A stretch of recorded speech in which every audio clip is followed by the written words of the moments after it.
स्वागत है आप सभी का साप्ताहिक राशिफल में। और इस वीडियो में हम बात करने जा रहे हैं 22 सितंबर से लेकर 28 सितंबर तक कैसा रहने वाला है आपका ये वीक। और देखिए, जब भी हम साप्ताहिक राशिफल की बात करते हैं तो चंद्रमा इंपॉर्टेंट होता है।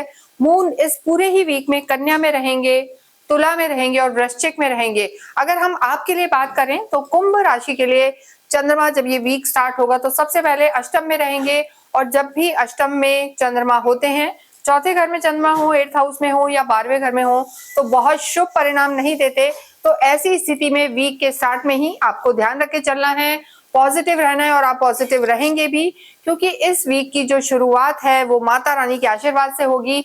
और आपको जो हम कह रहे हैं नवरात्रि स्टार्ट होंगे, माता इस बार हाथी पर सवार होके आएंगी और काफी आपको प्रोस्पेरिटी देंगी, समृद्धि देंगी और सुख देने वाली होंगी। तो कुंभ राशि के लिए अगर हम यहाँ देखें, आपकी चार्ट की बात करें तो राहु आपके फर्स्ट हाउस में है, सेकंड हाउस में शनि है, केतु शुक्र आपके 7th हाउस में है, गुरु आपके पंचम में है और बुध आदित्य योग आपके अष्टम में बना हुआ है। और शुरू में चंद्रमा भी यही रहने वाले हैं और मंगल आपके भाग्य में है। तो ऐसी स्थिति में देखिए, कोई और ग्रह यहाँ पर परिवर्तन नहीं कर रहा है, यानी एज इट इज आपके प्लैनेट्स रहने वाले हैं और चंद्रमा हर 2.25 दिन में बदलते हैं।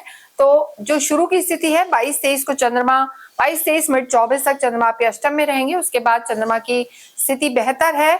तो शुरू में अगर हम बात करें, स्वास्थ्य की बात करें, तो जो स्टार्टिंग ऑफ द वीक है यानी 22-23-24 को आपको स्पेशली अपने स्वास्थ्य का बहुत ज्यादा ध्यान रखना है।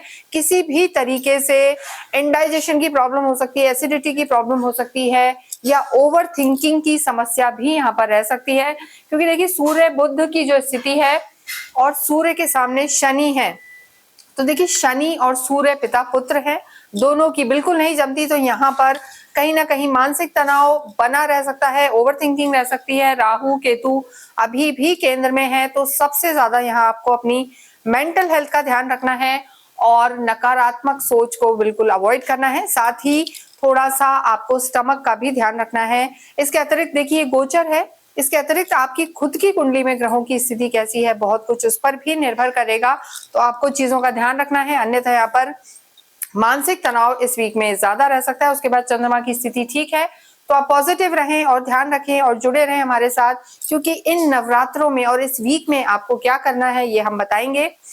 बात करें हम आपकी लव लाइफ की, तो देखिए जब भी लव लाइफ की बात करते हैं तो 5th हाउस देखा जाता है काल पुरुष की कुंडली से। गुरु यहाँ विराजमान है, यहाँ के लॉर्ड बुध आपके यहाँ भी अष्टम में चले गए हैं। तो लव लाइफ में भी आर्ग्यूमेंट की संभावना है। उसका रीजन है कि शनि आपके जो है वाणी भाव में बैठे हैं और सूर्य की दृष्टि है, तो आर्ग्यूमेंट्स की संभावना यहाँ पर बनी हुई है। किसी भी तरीके की हॉट आर्ग्यूमेंट, ईगो क्लैशेस यहाँ पर हो सकते हैं, तो यहाँ पर आपकी लव लाइफ डैमेज हो सकती है। तो आप, हमने जैसा बताया कि पॉजिटिव रहे और अच्छी सोच रखें और आर्ग्यूमेंट्स में ना जाएं, क्योंकि राहु की पंचम दृष्टि भी आपके 5th हाउस पर रहेगी। गुरु चांडाल योग बनता है। तो इस वीक की जो शुरुआत है वहां रिलेशनशिप में भी ध्यान रखें, हेल्थ में भी ध्यान रखें, तो चीजें बेहतर होंगी। वैवाहिक जीवन की जब बात करते हैं तो देखिए केतु शुक्र का सप्तम में होना, राहु को देखना, राहु का भी केंद्र में होना, लगन में होना मैरिड लाइफ के लिए भी अच्छा नहीं है। और सबसे बड़ी बात जो है कुंभ राशि के लिए, आपके 7th हाउस के जो लॉर्ड है सूर्य, वो अष्टम में चले गए हैं, 8th हाउस में चले गए हैं। और यहाँ पर सूर्य का होना सडन आपकी स्पाउस की हेल्थ के लिए थोड़ा सा दिक्कत कर सकता है, या किसी तीसरे व्यक्ति के कहने के कारण दोनों में कोई आर्ग्यूमेंट हो सकता है, या आपके स्पाउस बिजी रह सकते हैं। तो वैवाहिक जीवन में भी बहुत ज्यादा सुकून यहाँ पर नजर नहीं आ रहा है, कहीं ना कहीं तनाव रहेगा। तो आपको सबसे ज्यादा हम यही कहेंगे कि योगा वगैरह करें, वॉक करें, फिजिकल वर्कआउट आपके लिए बहुत ज्यादा जरूरी है। तो आपकी स्वास्थ्य भी अच्छा रहेगा और आपके जो स्पाउस हैं उनका स्वास्थ्य भी अच्छा रहेगा। तो ओवरऑल अगर हम देखें तो मैरिड लाइफ में भी थोड़ा सा ध्यान दें, टेंशन नहीं करें और स्वास्थ्य का भी ध्यान रखें। जिन लोगों का विवाह नहीं हुआ है उन्हें हम कहेंगे कि ये समय, अगर कोई अच्छे प्रपोजल्स भी आते हैं तो भी कोई इंपल्सिव डिसीजन ना ले, क्योंकि ये समय उतना पर्सनल लाइफ के लिए बेटर नहीं है। देखिए कुंभ राशि के लिए अगर हम बात करें तो प्रोफेशनल लाइफ यहाँ पर बेहतर नजर आ रही है। मंगल जो आपके लॉर्ड है यहाँ पर देखिए 10th हाउस के लॉर्ड हैं, वो भाग्य में बैठ गए हैं और भाग्य में बैठ के मंगल आपको यहाँ पर सपोर्ट करेंगे। तो कार्य क्षेत्र अच्छा है, वहां पर आप प्रोफेशनल लाइफ में एनर्जी फील करेंगे, एक्टिव रहेंगे और फोकस्ड भी रहेंगे तो यहाँ स्थितियां बेहतर हैं। स्पेशली अगर कोई एक्सपोर्ट इंपोर्ट का काम है या मनी लॉन्ड्रिंग से रिलेटेड काम है, स्पेक्युलेटिव काम है, तो भी आपको लाभ हो सकते हैं।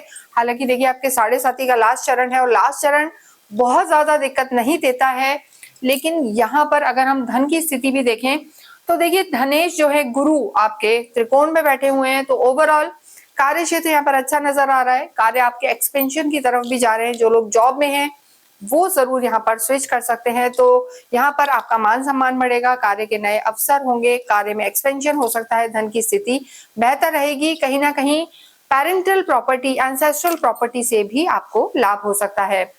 विद्यार्थियों की अगर बात करें तो देखिए जो गुरु हैं, गुरु की जो स्थिति है वो आपके पंचम में बैठे हैं, ज्ञान बुद्धि के कारक हैं, लेकिन बुध थोड़े से सूर्य के साथ नेगेटिव प्लेस पे चले गए हैं, तो डिस्ट्रैक्शन यहाँ पर हो सकता है। यानी विद्यार्थी जो हैं थोड़ा सा मौज मस्ती में रह सकते हैं, पार्टी टाइम उनका रह सकता है, तो डिस्ट्रैक्शन यहाँ पर नजर आ रहा है। और राहु की दृष्टि भी गुरु पर है, तो जो आपकी बुद्धि है इस समय थोड़ा सा कहीं ना कहीं डिस्ट्रैक्टेड रहेगी। जैसा मैंने कहा, मन थोड़ा विचलित रहेगा। चंद्रमा की स्थिति शुरू में अच्छी नहीं है, तो हफ्ते के शुरुआत में 3 दिन आपको बहुत ज्यादा ध्यान देने की जरूरत है और फोकस रहेंगे तो रिजल्ट्स अच्छे रहेंगे। कार्य क्षेत्र की बात हमने की है। भाग्य की अगर हम बात करें तो आपके जो भाग्येश हैं, यानी भाग्य के जो स्वामी हैं नवम भाव के और सुख भाव के स्वामी जो हैं शुक्र हैं, ये एक हम कहेंगे कि केंद्र में है, हालांकि शत्रु घर में है, लेकिन फिर भी भाग्य थोड़ा धीरे साथ देगा, लेकिन यहाँ आपका साथ देगा। बहुत सारी कोई भी परेशानियां आएंगी, लेकिन कहते हैं ना अंत भला तो सब भला, तो यहाँ पर आपका सुख भी बढ़ेगा और भाग्य भी आपका साथ देगा। कुंभ राशि के लिए हम ये जरूर कहेंगे कि मानसिक तनाव को कम रखें, अपनी मैरिड लाइफ को संभालें। कार्य और भाग्य यहाँ पर आपका साथ देता हुआ, बढ़ता हुआ और लाभ पहुंचाता हुआ पूरे ही वीक आपको अवश्य ही जो है आपके जो हम कहेंगे लॉर्ड हैं आपके शनि, उनकी आराधना करनी चाहिए। ओम शम शनिश्चराय नमः का जाप करें, स्ट्रीट डॉग को फीड करें, और जैसा मैंने बताया नवरात्रे चल रहे हैं तो देवी की आराधना आप अवश्य करें। ओम दुम दुर्गाय नमः का आप जाप करते रहें। छोटे बच्चों को इस समय आप गुड़ और तिल से बनी हुई मिठाइयां देवी के भोग लगा के अवश्य प्रसाद स्वरूप बांटे। जितना हो स्ट्रीट डॉग को फीड करें, गाय की सेवा करें, तो आपके सारे अनिष्ट अमंगल दूर होंगे। इसके साथ ही इस वीडियो को हम विराम देते हैं। कमेंट बॉक्स में आप अवश्य ही ओम शम शनिश्चराय नमः लिखें, ओम शुम शुक्राय नमः लिखें। Thank you.